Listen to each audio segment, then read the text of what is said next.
Staring at herself in the mirror on the restroom door. Hey there and welcome to a new video. Sorry that I'm so red, it's just extremely hot and I get very red when it's hot. So yeah, that's all. But yeah, welcome to a new video, and I'm glad that we're going to be talking about some of the things I found rather surprising about motherhood. First things first, I found the newborn phase to be a lot easier than the grown mobile baby slash start of toddler stage that I'm currently in. The newborn phase, I feel like you knew exactly what to expect once you had things figured out. So the first 4 weeks, they're basically a blur. I don't remember much. I didn't really know what was going on. But once I figured things out, and I would kind of know, okay, the baby will be awake for about an hour or two tops. And then after that, I'm going to put him down. He's going to sleep for about an hour or two. And then he'll wake up again. It's easier to plan your life. Everything is just very predictable. But once you move out of that stage, the baby moves around. I feel like it's a lot more stressful. It's way more difficult to plan your life as well, especially figuring out. We're still figuring out enjoy your feeding and what the baby wants to eat. He sometimes doesn't want to eat. Sometimes he wants to eat this. Sometimes he'll eat something today and he won't eat something the next day. So there's just a whole lot of new discoveries. So that's a little bit more challenging than in the newborn phase, when the first 3 months after you kind of found your rhythm, you kind of know what to expect. So I found that a lot easier than the phase that I'm in right now. Secondly, the tantrums start early. Now, we hear a lot about the terrible twos, the effing fours, but Sana, the tantrums start way before then, okay? As soon as the baby is able to move around, as soon as the baby starts developing a personality, is able to tell you no, because they will tell you no. Even if they can't actually say the word, you will know when your baby starts saying no. For me, it happened around 9 months, where if you take something that he's still busy with, honey, he is going to throw himself on the floor. Now he cries more. He does do the throwing himself, but usually if you're holding him, he will try to while you're holding him. When he's on the floor, he knows a little bit better because he's bumped his head a couple of times. But he will definitely tell you no, okay? And he will definitely make his concerns very much known. And the tantrum stage starts a lot earlier than what I thought it started at. So yeah, there's that too. So easy to let yourself go. I completely understand why some moms stay there, because I found myself there where everything is just about the baby and you don't even think about yourself, you know. As long as the figure shower, that was get the door, what I look like, what I don't look like, it doesn't matter. I'm still trying to come out of that phase. I buy stuff for the baby. I always make sure that the baby has everything that they need, but I don't always make sure that I have everything that I need. And I think that is what kind of promotes the letting yourself go. And because just because you had a baby doesn't mean it's yama. And I think that's what makes it so easy to stay in the letting yourself go and just trying to survive phase, which is not always the best. I'm not happy being in that phase, so I can only imagine how it must be like to be there for a very long time. But I also imagine that you probably forget that you're there until you like probably look at yourself and you're like, who the hell is that? Because that's kind of what happened to me. I just looked at myself, like I picture myself and I'm like, who is that girl? I don't know her. I don't like this girl. I don't want to be this girl. Okay. So yeah, like it's very easy to stay in the letting yourself go phase. The next one, I'm not going to delve too deep. I don't want to do too much TMI because I know my mom watches this and some of her friends also, or one or two of them also watch this or have watched some of my videos, so I don't know who's watching. But yeah, the thing is better, okay? I don't know what happens, but sex is better. I don't know what happens with the baby, and you know, him being down there, it just unlocked something for me, and it is just much better. Okay. There truly is an age range for milestones, and you actually read up on this, but I think people make it seem like, and that's actually the surprising part, people make it seem like if your baby is not eating solids at 6 months, there's something wrong. If your baby is not walking at 12 months, on the day that he turns 1 year old, if he's not walking, honey, there's something wrong. There truly is an age range. For my baby, everything sort of happened with the food. We introduced food a little bit at around 5 months, but not fully. And then it was after 5 months when we fully introduced the purity, the yogurt, all the purified stuff. We did introduce yogurt after 6 months as well. And then Goku, he eats what we eat for the most part, but he still largely prefers the purified stuff. But is that everything can happen. We age range. Omnyoto might start its solids a little bit earlier, someone might start solids a little bit later. Oksalayo, the baby is fed and the baby is healthy. My son also started crawling a little bit after the time that is, I think it's like 9 months or something. A little bit after that, walking, he walked about a couple of days after his first birthday. So kuko age range truly for yonke into.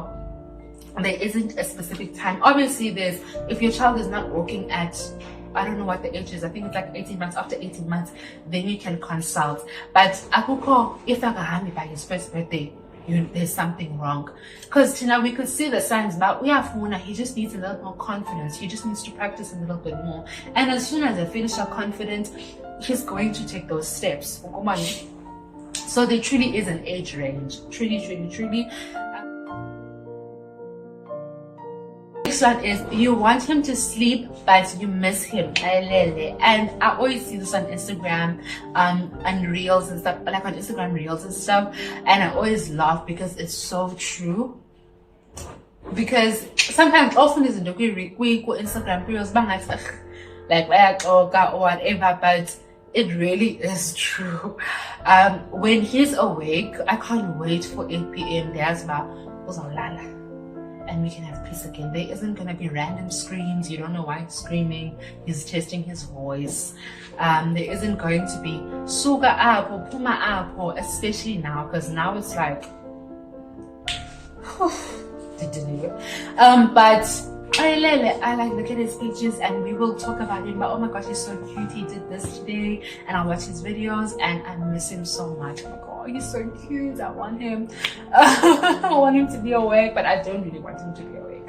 So, and that's really, really true. Like, the feeling was surprising for me that it actually really is that way. The bond that you feel with the baby is not automatic. Now, this was a little bit surprising for me because it's always said the baby clings to mommy. And even when I say, like, I have a colleague whose baby is the same age as mine, we're also the same age, and then our babies are like 2 weeks apart. And I was like, I'm not the favorite parent. My husband is the favorite parent. And I think I've also mentioned this in another video. Our bond took a little bit more time for us to be close. Like, I can see that we have grown a lot closer than what we were in the beginning. I'm also a lot calmer and I'm a lot more sure of myself when it comes to things regarding the baby, what he needs and how to take care of him. And I think that has contributed to us being able to formulate a stronger bond. I also actively now play more with the baby, and I feel like that has also led him to want to engage with me a little bit more. I'm not just getting the things done, I'm not just chewing his apple, feeding him. I'm trying to play with him more. And I think that has really contributed to us having a stronger bond. So as time grows, our bond has definitely grown a lot more. I'm still not the favorite parent, but I also just feel like the bond is different. And I'm just happy that we're getting closer and we get each other now. Now he cries for me too. He wants to come to me too. He's excited to come to me too. Not that he didn't in the beginning, because I think he did, but he just did it the enthusiasm and the excitement was a lot more with his dad. Now I can see it with me too. But like with any other relationship, like is that it's a bond that you need to work on, like with any other relationship, and that's what I've been trying to do. The baby changes so much physically, and people do say this, but I didn't realize it until I actually saw my baby. When I look at the pictures of him when he was just born, I'm like, what alien is that? Who is that? Because that's not my son. I don't know who that is. Y'all need to see that boy needs to go back, or whatever he is. I mean, he was cute and stuff, but he looks a little bit, they definitely grow, or he has definitely grown into his looks, and he's so cute now. But like when at that time, I still thought he was cute at the time. I just feel like he's definitely grown into his looks, and he looks a lot cuter now as well. There is always something to feel guilty about. And Lena, like, I can't, because I actually get a lot of mom guilt from, I feel guilty about going to work and leaving the baby at creche. I feel like I would feel guilty if I left the baby with someone as well. Just leaving the baby and not being with the baby all the time. But it's not I'm going to work for this baby. You understand? Feeling guilty about the stupidest things. The first Friday, we had to dress the kids up, but the weather was not that good on the Thursday. So on the Friday, I forgot that much from the Thursday weather. So I dressed him warmly. And it became 17. By the time I got to work, it takes me about 30 minutes. But even when I got out the house, I was like, it's not that cold, hey? But by the time I got to work, I was bawling. I was crying because I dressed my baby too warmly. Like, I packed extra clothes for him. And they put him into a cooler outfit. There was nothing for me to be feeling guilty about, because I know that he's well taken care of. But I felt so guilty, like I was crying. And there are always situations as in Jalo where there's just something that I feel so guilty about. Like, I say I'm not doing enough. I'm not asking enough questions at school. But I'm not. It just always feels like there's something ending against right. I don't know why. I'm also extremely hard on myself, so maybe that's also just a me thing. But there's honestly always something to feel guilty about. And also other moms in Ibazio who also, just other moms have kids that are around my age, and some also older, also speak about mom guilt that they feel. So I don't think it really goes away that much. So, yeah.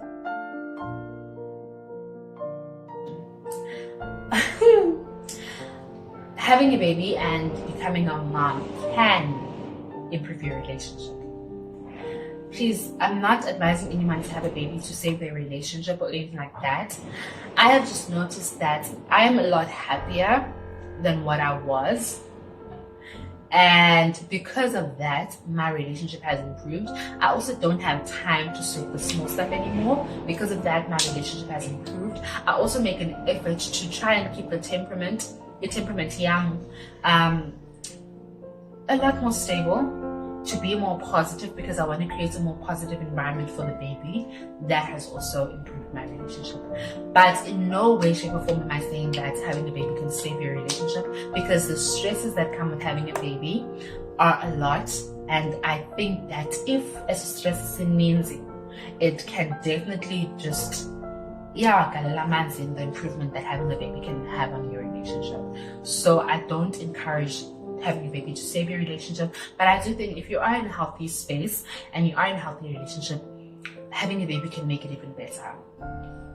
And also just seeing your partner in a different light as a dad can just, you get more respect for him, you get you fall in love with him in a different way, I guess. And then this is actually a sad one, but nobody cares about the mom. Nobody cares about the mama. Everyone, I phone I email message. How is the baby? Unjani? We are kula. We are hamba. That's all they care about. Nobody cares about the mom. And I know that that's not true. I'm just putting it in that way because that's how it can sometimes feel in your mind now. All everyone cares about is the baby. What about him now? No one's really pouring into me. Everyone just wants to find out about the baby and how the baby is doing. So that's why I actually appreciate when someone asks me, but how are you doing? How are you coping? How are things? I really do appreciate that, because I'm not just of which I don't mind people asking that. You can ask me those things and I'll gladly answer you. I also get excited to talk about my baby. But it's also nice for Amanda to ask about how are you? Johnny, how are you coping? And then my very last point is you are the model for the baby. The baby does everything that we do. Yonke into siyenzayo the baby wants to do. My baby is now going around he used to play with the TV remote, not because he's trying to put anything onto the TV. He just wants to figure out what it is that we are doing as well as remote to which the TV. How does this remote work with the TV? He ended up putting the remote in the speaker, and now we use the keyboard to the keyboard and the mouse to watch the TV. And that's what he's into. He wants to know what on earth he needs to press on this keyboard to watch the TV. And those are just very simple examples, but literally whatever it is that we're doing, even with the phone, even if I get like Netflix and I'll put like Cocomelon or Trash Track. I really like Trash Track. Not the biggest fan, not even that I'm not the biggest fan of Cocomelon. I just really like Trash Track. Like there's not any cartoons, so my storyline, and I enjoy that. So I always put like a Trash Track, or my husband likes Gigantosaurus. So I'll put those things on. I can cut along there now. Open scroll, abon ba scroll njani. Athi nasibhizihlele scroller iphone. What are we doing? That's what he wants to do. He doesn't care about what's playing on the TV or what's playing on the phone. He just wants to do the what's gonna happen. That's what, because when I see now we're always scrolling on our phones, we're watching the TV, and those are just a couple of examples. But it's really taught me that Londana is literally looking at us and he sees younger Zayo, and we need to just make sure that we are good examples for him. So yeah, those are some of the surprising things, and I didn't really. And yes, I knew by now by looking at us, but when you see that even the simplest of things, where's Jonga, and he takes notice of them and he copies them, then you really start thinking about these things that you say in front of him. So it just makes you also carry yourself differently, and try to do izinto ngehlelo to make sure ufunda izinto right. So yeah, those are some of the things that I found rather surprising about motherhood. Comment down below if you have any pointers or any things that you have found surprising about your motherhood journey if you are a mom already. Thank you so much for watching this video. Don't forget to like, comment, and subscribe if you haven't already. If you're not a mom already, you're left out. If you don't want to be a mom, your time is coming. If you don't want to be a mom, that's also okay. A auntie or a momty, and now is about into that you notice about your siblings or your friends' children that you found quite surprising. So like I said, don't forget to like, comment, and subscribe if you haven't already. Thank you so much for watching. See ya.